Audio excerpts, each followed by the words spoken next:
Welcome back to another Honkai Impact 3 video. It's your homie Cody GT, and in today's video, my boys, we are going to be going over a character analysis / breakdown of the brand new Twilight Paladin, the augmented version of Violet Executor. If you do enjoy the video today, go ahead and consider dropping a like. It's greatly appreciated, means a lot to me. And if you're new to the channel, you enjoy what you saw today, you got something from it, go ahead and consider subscribing. We are on our way to 10,000 subscribers.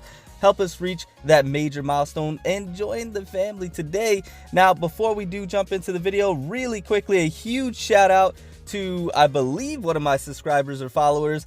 Airshare of Lust dropped a message for me. It is the homie's birthday, October 3rd, so this should be dropping on the 2nd of October. So go ahead and wish the homie a happy birthday. Happy birthday to you, my man. Now, with that being said, let's go ahead. Let's jump right into it.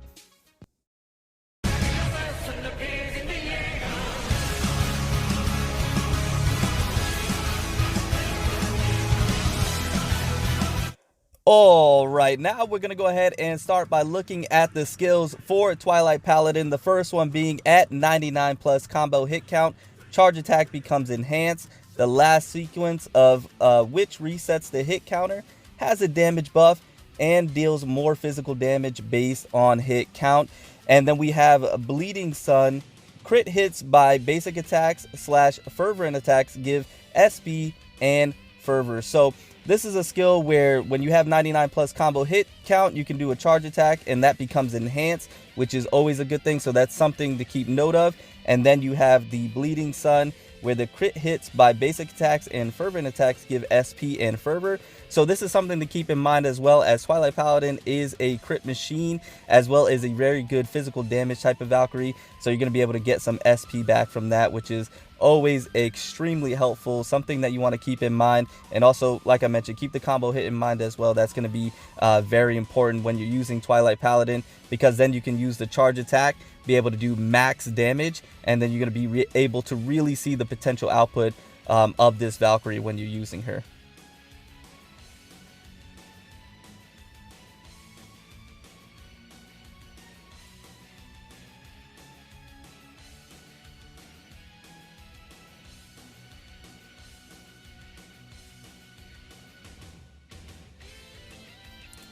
Now, moving on to the next skill for Twilight Paladin, we have the Waxing Luna. When ultimate ends, gains max fervor, resets fervor consumption rate, and enters fervent state. That's a lot of F's. So with that being said, when you use the ultimate, you basically gain max fervor. That means you're able to go straight into those quick attacks and be able to do a lot of damage. Then you have Blood Tide. When ultimate ends, generates a Blood Tide that gives a damage buff to the caster in the AoE. So that's something you're going to notice with Twilight Paladin being an AoE type of Valkyrie. Very good to be able to do damage to a wide array of area, and that's going to be a good damage buff that you receive. And then Howling Verdict. Last strike of the ultimate deals massive shield damage. So Twilight Paladin is able to really take the shield off bosses. A very good shield breaker type of Valkyrie as well. You're going to find that very beneficial when you're going up against bosses in Memorial Arena and also in Abyss as well. So that's something to keep in mind. A very good Valkyrie to break shields, and a very good Valkyrie to be able to do max damage. So keep that in mind as well for that skill. Very, very good. The ultimate is very beneficial. You're definitely going to want to use it as often as possible.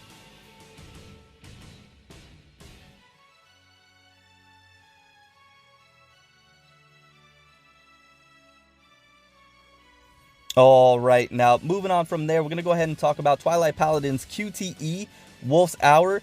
QTE is triggered by shield break or impair. Battlefield entry, deals physical damage and gives fervor. So that is a fantastic QTE. To be able to get more fervor back by just doing the QTE is really good, because the fervor state is something you want to be in as often as possible to do maximum amount of damage.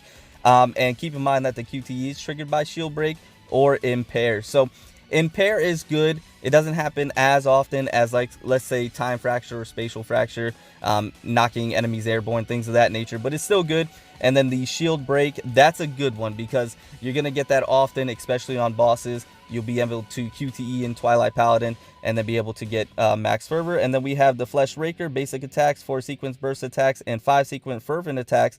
Deals more physical damage versus unshielded and more crit damage versus shielded. So whether they have a shield or they do not have a shield, you're going to be able to do a lot of damage towards them regardless. So that's something to keep in mind as well. Whether they're unshielded, which is great, or whether they're shielded, you're going to be able to do damage. And that's really good when they're shielded because you're going to be able to do more crit damage.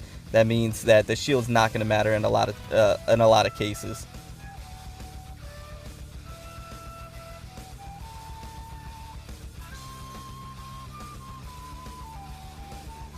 All right, my boys. So now let's go ahead and talk about the evasion and the ultimate evasion. We have the Iron Maiden, deals physical damage to nearby enemies upon evasion. That's always a good thing. Being able to do damage when you're doing the evasion is always fantastic to have, just as a nice little skill set. And then we have the Rapid CD ultimate evasion skill, has a shortened cooldown. So that is something that's going to be extremely beneficial.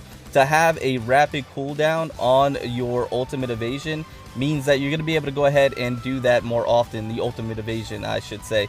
So being able to do the ultimate evasion more often means you're going to be able to do more physical damage often if the enemies are nearby you, which just leads to more damage potential output. Also, with that being said, the ultimate evasion for Twilight Paladin is time fracture. So that is extremely important and extremely beneficial because time fracture is one of the best things that you can have. So being able to have that on your ultimate evasion, having your ultimate evasion cool down quicker, and being able to do that more often is fantastic as well.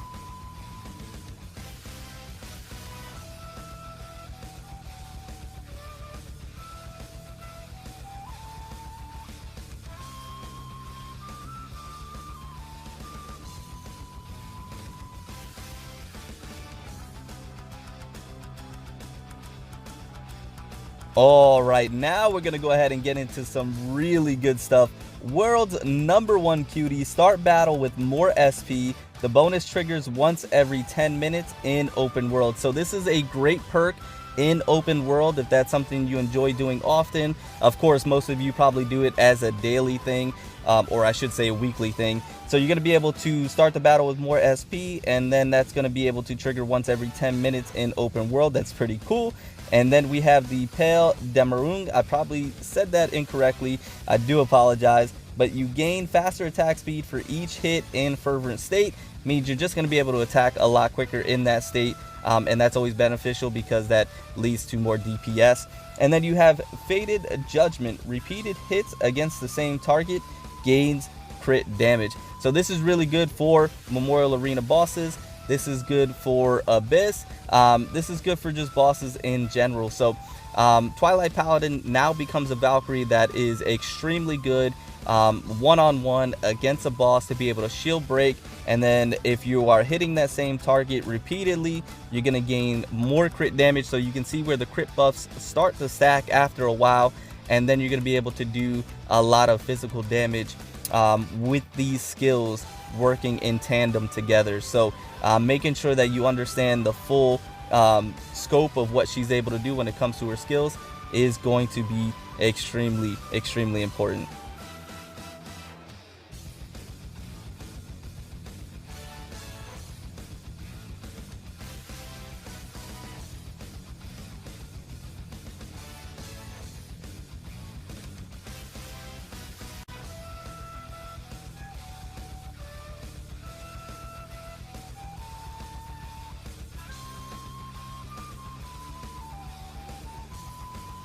All right, my boys, and last but not least, we're going to go ahead and talk about her leader skill. Her leader skill execution time during burst/ultimate gain 12% physical damage. A team with 3 battle suits of different types gain 8% total damage multiplier. So this is actually a really good leader skill, something that you can utilize if you're wanting to go ahead and use Twilight Paladin as the leader. It is viable. You can definitely take advantage of that. And then if you have 3 different typings, you have your Psychic, your mecha and you have your biological, you'll then go ahead and get a more of a buff in damage if you have 3 different typings.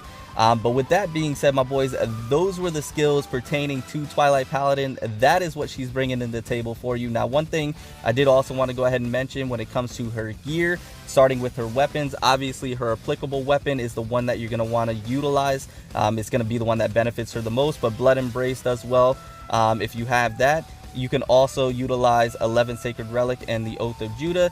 Now, those aren't as viable, but there's still an option that you can take advantage of if you have them and you don't have the applicable weapon that is suited for her. And then when it comes to the stigmatas, obviously her applicable stigmata, I believe is the Kafka set, is going to be the best one for her. You're definitely going to want to apply that, or at least obtain that one, and try and obtain 2, because 2 sets are really good. But if you don't have that, any physical damage stigmata, to be quite honest with you, is going to be beneficial for Twilight Paladin. We're talking about our Attilas, our Planks, you know, our Zoro, things of that nature are good stigmatas that you can go ahead and apply to Twilight Paladin. Now, gearing Twilight Paladin is going to be crucial. If you don't have decent gear on your Twilight Paladin, she's not going to perform the way you want her to. She's going to be very gear dependent, but what's great about her is that you don't have to have a specific gear to have on her for her to do really well in a lot of situations. Just having, you know, a decent physical damage set for the stigmatas, and then having her applicable weapon, that's going to be good enough, and you're going to see her really shine. And you're going to want to go ahead and try and obtain her and get her ranked up and leveled up and core upgraded, because she's going to be a really good Valkyrie for a long time. But with that being said, guys, that is everything that I have for you. I hope you enjoyed the video today. I hope you enjoyed the content, and I'm going to go ahead and get out of here. I hope you enjoy the rest of the gameplay. But with that being said, remember to stand out, be different, have fun, go further beyond in everything that you do. And until next time, my boys, until next time, it's your homie Cody GT, and I'm out.